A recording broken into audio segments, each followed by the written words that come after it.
안녕하세요. 남편이 아주 결혼하고 나니 효자병에 걸려서 눈에 지 가족들밖에 안 보이는 사람이 되어버렸네요. 걸려도 무슨 그런 병에 걸리는지 아주 열불이 나서 어디 털어놓을 곳도 없고 해서 이렇게 사연을 보내게 되었습니다. 장남하고는 결혼하는 게 아니라는 말을 듣기는 했지만 저는 그게 다들 그냥 하는 소리이지 설마 진짜라고는 상상도 한 적이 없었습니다. 결혼 전에는 시댁이 서울인데도 혼자 지내는 게 편하다고 방 구해나와 자취생활을 했으면서 언제부터 그렇게 챙겼다고 어머니 아버지 하면서 세상 둘도 없는 효자가 돼버리더라고요. 결혼 전에도 그렇게 잘했으면 제가 말이라도 안 하는데 결혼하고부터 저러고 있으니 어이가 없는 겁니다. 처음에는 별게 아니었어요. 제가 사연 같은 것 자주 찾아서 보고 들으면서 다들 크게 문제 삼던 대리호도 문제가 있었는데 못해줄 정도는 아니었습니다. 안부 전화를 꼭 저한테 시키더라고요. 한두 번이야 해주는 게 문제가 되지는 않았어요. 며느리니까 무조건 하기 싫다고 빼는 것보다 제가 먼저 드리는 게 더 좋다고도 생각했습니다. 시자 들어간다고 제가 과민 반응하고 그러면 오히려 시부모님이 친정부모님을 나쁘게 생각하실 수도 있다고 생각했거든요. 그래서 남편이 처음에 안부 전화를 제게 드리라고 했을 때도 저는 제가 하겠다고 했어요. 그런데 제가 하겠다고 한 건 제가 알아서 잘하겠다는 말이었는데 남편은 틈만 나면 저한테 와서 시부모님한테 안부 전화 드렸냐 하면서 꼬치꼬치 캐묻는 겁니다.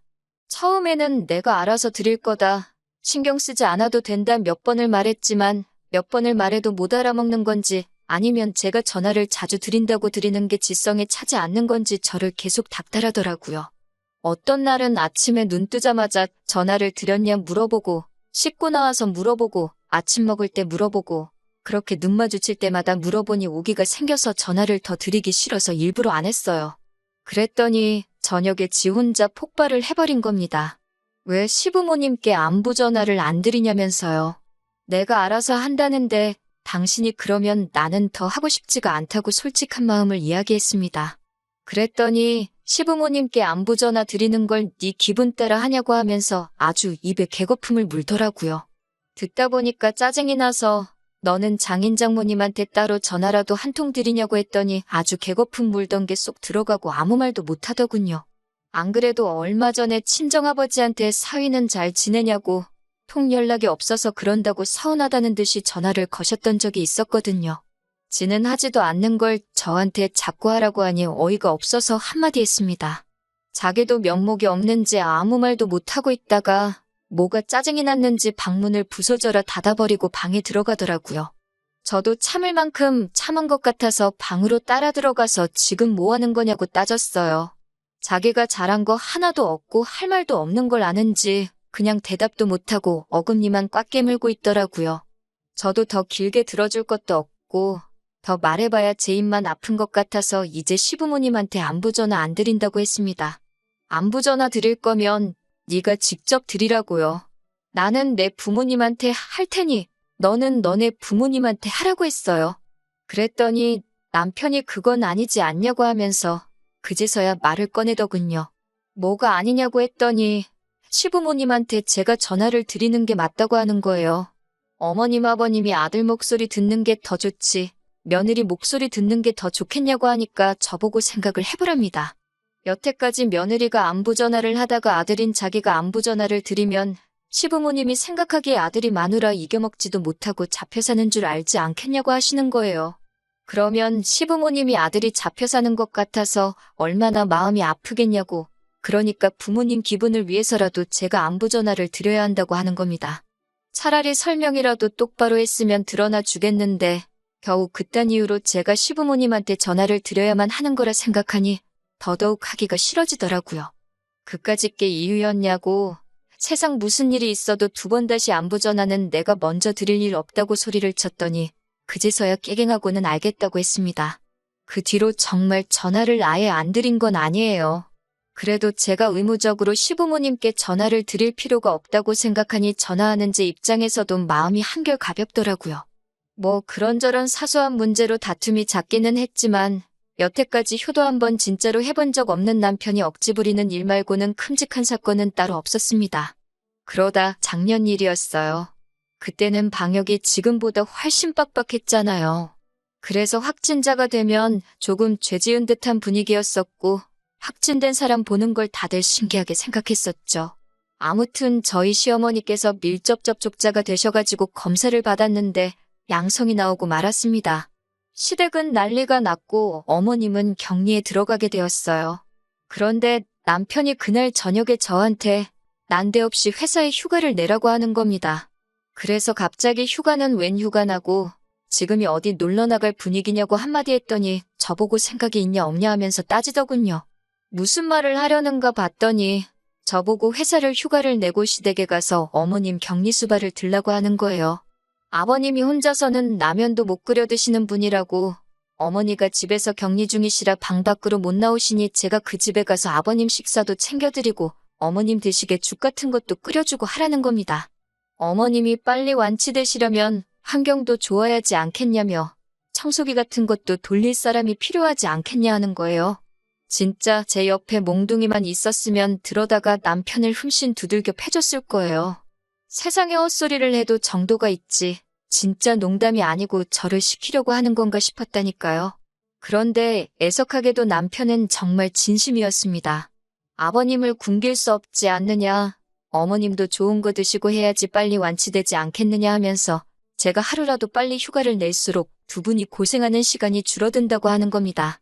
어이가 없어서 듣고만 있으니까 자기가 엄청난 이야기를 하고 있고 제가 감히 그 말에 찍소리도 못하고 있는 거라고 생각했는지 계속 죽을 끓여드려야 한다느니 이불 빨래 같은 것도 매일 해줘야 한다니 어쩌니 하고 있더라고요. 지금 제정신으로 하는 소리냐고 했습니다.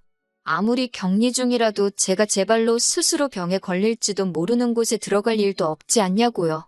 아버님이 안 계시면 생각이라도 해봤겠지만 아버님도 계시지 않냐고 그리고 가야 되면 당신이 가면 되니 왜 내가 휴가를 내서 가야 하냐고 따졌어요. 남편은 자기는 회사를 가서 돈을 벌어와야지 않겠느냐고 하는 겁니다. 나는 밖에 놀러 나가는 거냐 따지니 자기가 버는 돈이 더 많지 않냐고 경제적으로도 자기가 가는 게 더 이득이니 어쩔 수 없다고 하는 거예요. 나도 휴가 내려면 유급휴가를 내야 되는데 피차 유급휴가를 쓰게 되면 너나 나나 월급은 나오는 거니 상관없는 거 아니냐. 내가 거길 왜 가야 되느냐 했더니 또 그제서야 아무 말도 못하는 겁니다. 결국에는 지가 휴가를 내고 격리수발을 들러 가더라고요. 그런데 웃기는 건 시어머니께서도 남편한테 제정신이냐고 옮을지도 모르는데 여기가 어디라고 오냐고 한마디 하셨다고 하더군요. 나라에서 격리한다고 먹을 것도 다 보내주는데 네가 걱정할 게 뭐 있냐고요. 그러고선 잔뜩 혼나가지고 돌아와서 한다는 말이 역시 자기 말대로 지가 아니라 제가 갔어야 했다는 겁니다. 어머님이 옮을까봐 집으로 돌려보낸 거 아니냐고 뭔 소리를 하는 거냐고 했더니 자기가 아들이니까 당연히 그러실 수밖에 없다는 거예요. 며느리인 제가 가면 고맙다고 말했을 거라고요. 그러면 제가 점수도 땄을 테고 여러모로 이쁨을 받았을 거 아니냐는 헛소리를 하는 겁니다. 그래서 당장 시어머니한테 전화해보라고 했어요. 며느리가 갔으면 좋아하셨겠냐고 한번 물어보라고요. 남편은 자신만만한 듯 전화 한 통 했다가 어머님한테도 아주 정신 빠진 놈이라며 기어이 한 소리를 더 듣더라고요. 며느리는 안 옮겠냐고 안 그래도 열이 올라서 몸이 힘들어 죽겠는데 아들 자식이라고 하나 있는 게 아주 엄마 열을 올려서 어떻게 잘못되는 꼴을 보고 싶어서 그러는 거냐고 한참 잔소리를 하시더군요. 그러더니 어머님이 전화 바꿔달라고 하셔서 저를 바꿔줬는데 남편이 헛소리한 거 대신 사과한다고 하면서 부모 생각에 정신이 나갔나 보다 하고 미안하다 하시더라고요. 어이는 없었지만 그래도 시어머니 덕분에 기분이 한결 나아졌습니다. 그래도 작년까지는 어이없는 사건 사고가 많기는 했지만 남편이 하는 말에 되받아치면 쩔쩔매면서 어떻게 이겨내지 못했어요. 자기가 잘못했다는 것 정도는 깨닫고 결국에는 제가 시키는 대로 하거나 포기를 하거나 했었죠. 사실 남편이 그런 어이없는 행동을 하는 게 당장에는 기분이 나빴지만 곧잘 자기가 잘못한 게 뭔지 깨닫고 행동을 바꾸니 그래도 못 봐줄 정도는 아니었거든요. 그런데 어디서 뭘 배우고 온 건지 뭘 보고 온 건지는 모르겠는데 얼마 전부터는 아주 효자병도 모자라서 가부장병까지 걸려가지고 왔더군요. 남편에게 사촌동생이 있는데 사촌동생이 얼마 전에 대학을 졸업했고 취직 준비를 하고 있다고 들었대요. 저는 결혼식 당일날에 한번 보기는 봤는데 요 몇 년 코로나 때문에 명절에 통가족끼리 만나본 적이 없어서 결혼식 이후로는 한 번도 본 적이 없는 친척이에요. 남편하고는 얼마나 가까운 사이인지는 모르겠는데 적어도 제가 알기로는 명절에 얼굴 보는 게 다고 1년에 두세 번 정도 통화하면 엄청 많이 하는 걸로 알고 있습니다. 그런데 그 사촌 동생이 취업 준비를 하고 있으니 면접 볼 때 입으라고 정장을 한 벌 해줘야겠다는 거예요. 저한테는 정말 뜬금없는 일이었죠. 남편 친동생도 아니고 사촌 동생이니 말이죠. 더군다나 지난 일이기는 하지만 작년에 제 동생 또한 석사학위 마치고 나서 취직 준비를 하기 시작했는데 처남이 취직할 때는 아무 말도 없더니 먼 친척 동생한테 정장을 사준다니 만대니 어이가 없었죠. 남편한테 친척 동생 말고 친형제 자매가 있었는데 둘 다 취직은 했지만 친척 동생 취직에 저 정도면 지 동생들 시집 장가갈 때는 뭘 해주려고 할지 감도 안 잡히더라고요. 그리고 제 동생은 취직 금방 했어요. 관련 학위가 있으니까 요즘같이 취직하기 어렵다는 취업시장에서도 여기저기서 모셔가려고 난리가 났었거든요. 그래서 정장도 딱히 필요 없었고 지금도 사복 입고 출근하는 분위기 좋은 회사로 가서 일하고 있습니다. 정장을 안 사줘서 기분이 나쁜 게 아니라 난데없이 누군지도 잘 모르는 친척동생 정장까지 신경 써주는 남편이 어이가 없더라고요. 그래서 무슨 생각으로 정장을 사주겠다는 말을 꺼낸 거냐 물어보니 그게 장남 장손의 숙명이라면서 저보고 받아들이라고 하는 겁니다. 자기는 장손으로서 집안을 책임질 의무가 있다는 거예요. 이젠 장남 노릇도 모자라서 장손 노릇 하고 있는 것도 보고 있어야 하니 까마득해지더라고요. 보통은 제가 이렇게 다그치면 남편이 자기가 헛소리한 걸 깨닫고 꼬리를 내렸는데 이번에는 저를 꼭 이겨먹어야겠다고 생각했는지 한치도 굽히지 않고 계속 버팅기고 있더라고요. 그래서 이혼하자고 했습니다. 제가 집안에 대들보이신 줄도 몰라 뵙고 결혼했다고요. 그렇게 책임질 게 많으면 부담은 줄여줄 테니 마누라는 두고 가라고요. 그랬더니 남편은 이게 아닌데 하는 표정으로 당황을 하기 시작했어요. 그리고 그제서야 약발이 통했는지 아니 그게 아니라 하면서 고집을 꺾더라고요. 그리고 얼마 전 일이었습니다. 장례식장에서 있던 일이에요. 시어머니의 할머니, 그러니까 남편의 외증조 할머니겠네요. 98세에 돌아가셨고 어디 아프신 게 아니고 호상이셨어요. 손녀들 중에서도 시어머니를 그렇게 예뻐하셨다네요. 장례식장에서 어머님께서 엄청 슬피 우셨어요. 찾아뵌다 하는 걸 코로나 때문에 미루다가 찾아뵙지도 못했다고 죄송하다고 하시면서 울고 계셨어요. 그 심정을 제가 헤아릴 수는 없겠지만 보고 있는 제가 다 마음이 다 안타깝더라고요. 아무튼 그렇게 장례식을 마치고 집에 돌아가는 길이었습니다. 그런데 남편은 뭐가 그렇게 기분이 나쁜 건지 인상 팍 쓰고 어금니까지 꽉 깨물고는 아무 말도 없고 괜히 악셀을 세게 밟으면서 난폭하게 운전하더라고요. 보통 운전을 저렇게 하면 말은 안 해도 자기가 뭔가 화가 났다는 뜻이거든요. 어차피 앞차랑 간격이 가까워지면 알아서 속도 줄이고 과속카메라 있다고 하면 속도 팍 줄이는데 솔직히 하나도 무섭지는 않았습니다. 그래도 뭐가 그렇게 불만이라서 저러고 있는지 궁금하기는 하더라고요. 말도 안 되는 억지를 부릴 것이 뻔했지만 한번 물어는 봤습니다. 그런데 남편은 저보고 어떻게 사람이 그럴 수가 있냐면서 저한테 진짜 실망을 했다고 하더라고요. 제가 뭔 실수라도 했나 싶어서 음흉하게 그러지 말고 하고 싶은 말이 있으면 하라고 했어요. 그랬더니 한다고 하는 말이 글쎄 외증조 할머니 장례식장인데 어떻게 증손주 며느리인 제가 안 울 수가 있냐고 하는 거예요. 정말 웃기지도 않아서 콧방구조차 나오지가 않더라고요. 세상에 여태까지 온갖 억지를 다 들어봤어도 이런 억지는 처음이었습니다. 외증조 할머니를 잃은 건 안타까운 일이에요. 남편의 가족이고 어머님의 할머니셨으니 말이죠. 그런데 시외증조 할머님은 저희 결혼식 때는 다리가 불편하셔서 참석을 하지 못했고 그 이후에도 어머님 말씀대로 저희가 찾아뵈려고 해도 기회가 되지 않아서 찾아뵌 적 한 번도 없습니다. 제가 남편과 연애하던 시절부터 결혼하고 나서까지도 저는 시외증조 할머님을 실제로 만나뵌 적이 한 번도 없고요. 정말로 돌아가신 건 제 힘으로 어떻게 할 수 없는 일이기도 하고 슬픈 것도 이해를 하지만 제가 얼굴 한 번 뵌 적 없는 시외증조 할머님을 위해 눈물을 흘려야 할 이유는 하나도 없다고 생각하거든요. 실제로 울었다면 그건 가짜 눈물이었겠지요. 그래서 남편한테 내가 그 자리에서 왜 울었어야 하느냐, 나는 실제로 만나뵌 적도 한 번 없으신 분이지 않느냐고 다시 되물었습니다. 그랬더니 남편이 우리 엄마 그 자리에서 대성통곡을 하시는 걸 못 봤냐고 하면서 며느리라고 하나 있는 건데 가족들 다 있는 자리에서 우리 엄마가 얼마나 민망했겠냐고 하는 거예요. 듣자 하니까 계속 들어줄 수가 없더라고요. 그래서 집에 도착해서 다시 2차전을 시작했습니다. 당장 증손주인 너가 울지도 않았는데 며느리인 내가 울었어야 하는 게 맞냐고 따지니 자기는 남자 아니겠냐면서 우리 증조할머니가 남자는 눈물 흘리는 거 아니라고 하셨다며 자기는 할머니를 위해서 일부러 눈물을 참은 거라고 하는 거예요. 정말 더는 남편이 하는 말을 들어줄 수가 없더라고요. 시시비비를 가리자고 아직 슬퍼하고 계실 어머님께 전화를 드리는 것도 예의가 아니라고 생각해서 2주일 동안은 기다리고 어머님 직접 찾아가서 한번 이야기해보기로 했습니다. 시어머니가 원하는 며느리상이 뭐고 정확히 시시비비 가려서 한번 짚고 넘어가자고요. 그렇게 2주라는 시간이 흘렀습니다. 남편하고는 그 2주 동안 말도 한마디 섞지 않았어요. 어머님 댁에 도착해서 단도직입적으로 물어봤습니다. 남편이 그날 제가 얼굴 한번 뵌 적 없는 분을 위해 눈물을 흘렸어야 한다던데, 그런데 제가 그러지 않아서 어머님이 그 자리에서 체면을 구기셨다는데 어머님도 정말 그렇게 생각하시냐고 여쭈어 봤어요. 예전에도 병간호 문제로 한번 남편을 꼬집어 주신 적이 있으니 이번에도 당연히 그러실 거라 생각했는데 어머님도 충격적인 말을 하시더군요.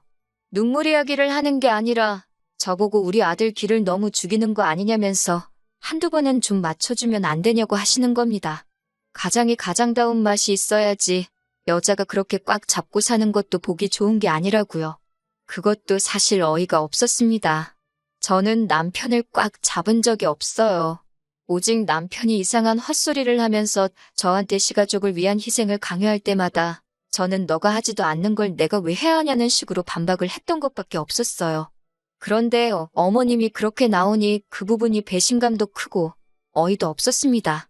아무리 팔은 안으로 굽는다지만 남편이 잘못한 부분은 확실히 한마디 해주시는 분이라 생각을 했거든요.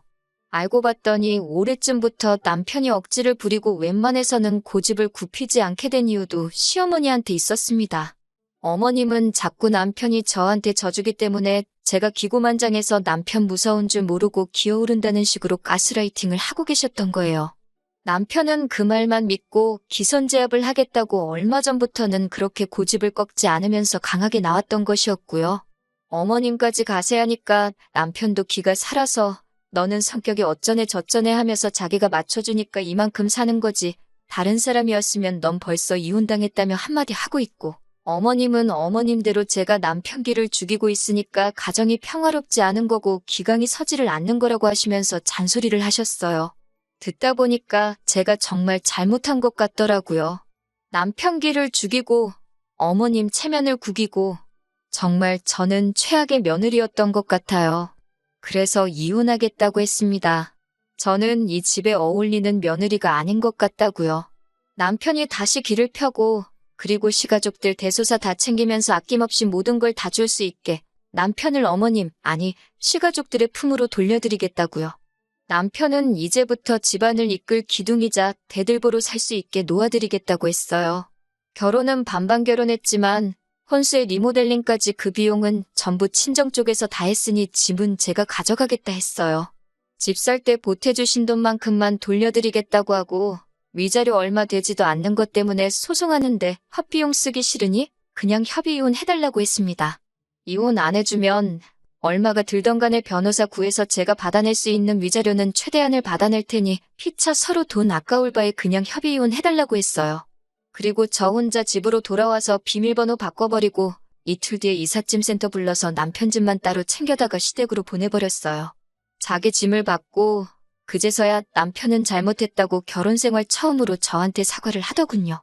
그동안은 사과 한 번 없이 그냥 제가 하라는 대로 했는데 이번에는 자기도 얼마나 사태가 심각한 걸 느꼈는지 하루 종일 연락해서는 미안하단 말 말고는 다른 말을 하지 못하더라고요. 솔직히 어머님도 같이 미안하다 한마디만 해주셨으면 남편의 사과를 받았을지도 몰라요.